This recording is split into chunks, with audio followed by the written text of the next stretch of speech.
येऊर पायथ्याशी चितळसर मानपाडा परिसरातील 194 एकर वनजमिनीच्या प्रकरणात 2,800 कोटी रुपयांच्या टीडीआर प्रक्रियेच्या आडून सुमारे 94 एकर भूखंडाच्या 4,000 कोटी रुपयांच्या कथित घोटाळ्याला झाकण्याचा प्रयत्न सुरू असल्याचा गंभीर आरोप राष्ट्रवादी काँग्रेस शरदचंद्र पवार पक्षाचे राष्ट्रीय सरचिटणीस डॉक्टर जितेंद्र आव्हाड यांनी पत्रकार परिषदेत केला.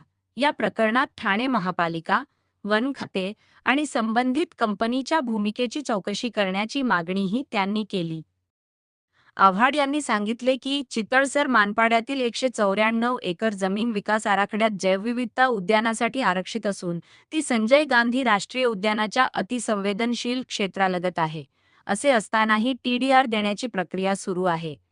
त्याचबरोबर 94 एकर जमिनीवर गोदामे, पब, जुगार अड्डे, वेश्यालये आणि अन्य व्यावसायिक उपक्रम सुरू असून त्यातून मोठ्या प्रमाणात आर्थिक लाभ घेतला जात असल्याचा आरोप त्यांनी केला.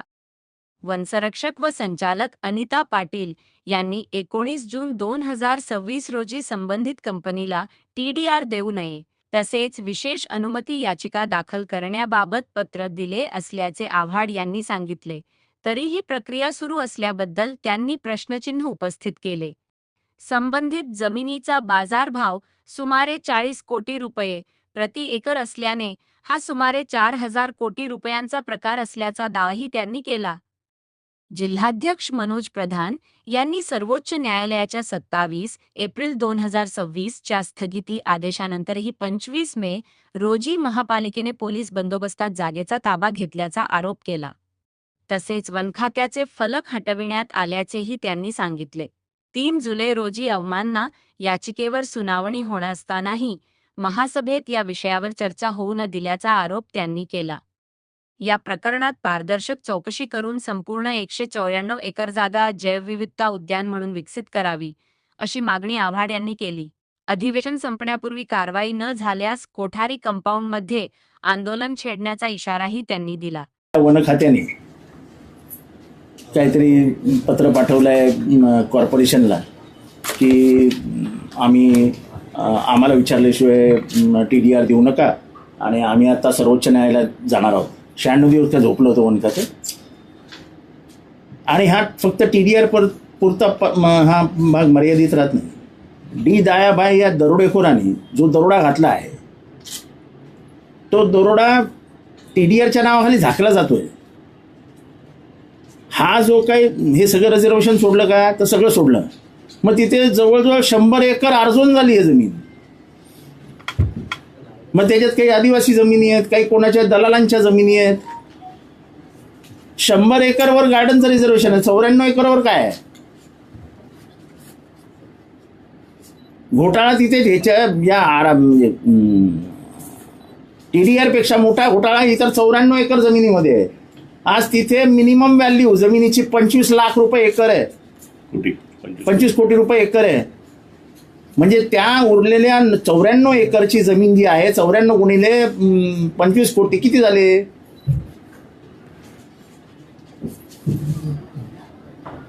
जवळजवळ 20,000 कोटीच्या वरती घोटाळा जातो.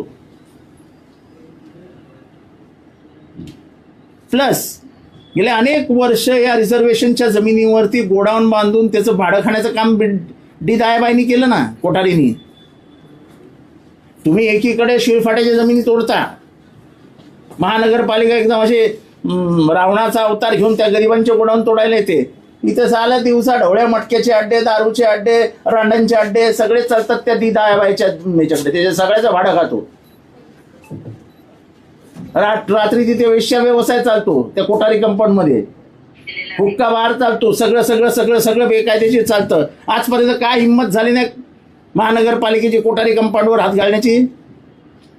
आज त्याच कोठारी कंपाऊंडवरती आरजोन करून परत एकदा 50 वर्ष गोडाऊनचं भाडं खाणारे कोठारी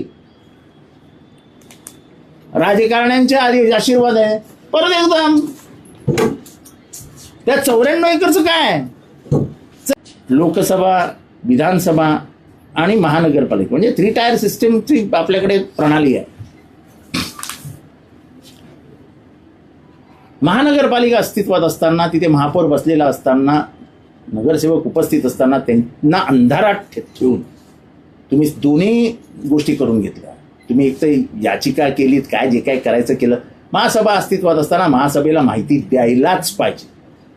कायदा न्याय वगैरे नसतो, काही अलिखित नियम असतात. आणि तुम्ही दिली नाही म्हणून महासभेत मागितली तर त्यालाही कारण दाखवलं की न्यायप्रविष्ट आहे म्हणून बोलतायत. कुठली न्यायप्रविष्ट आणि कुठली बाब तुम्हाला निकालच लागलाय तर त्या निकालावर चर्चा करायची नाही.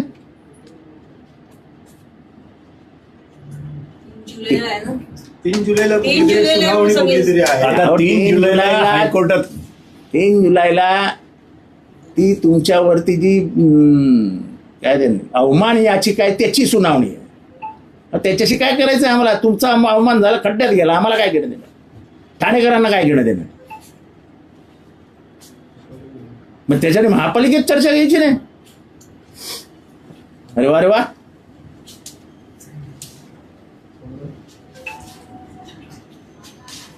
हे प्रकरण डी दयाबाई पर्यंत पोहोचू नये आणि कोठारी कंपाऊंड ओपन होऊ नये आणि ह्या सगळ्या जमिनी ज्या व्यवस्थित वाटल्या जाणार आहेत त्याच्यात काही नगरसेवकांचा हात आहे, त्याच्यासाठी ते व्यवस्थित मॅनेज केले. मी यादी देऊन सांगतो कुठला बिल्डर कुठली जमीन घेणार आहे. अन्य खात्याने काय करतात बघूया ना. हे पत्र आहे ना. आता अनिता पाटील जाग्या झाल्या आहेत, सेक्रेटरी जागे झाले आहेत आणि उद्या सोमवारी याच्यावर चर्चा आहे. हे सगळं मी विधानसभेत आणणारच आहे. आणि फक्त तारेचं कंपाऊंड टाकतात, भिंत टाकू शकत नाही म्हणून 15% त्यांना TDR नाही, कमी. आधी आम्हाला ही माहिती पाहिजे की इको सेन्सिटिव्ह झोन मध्ये हे आहे का.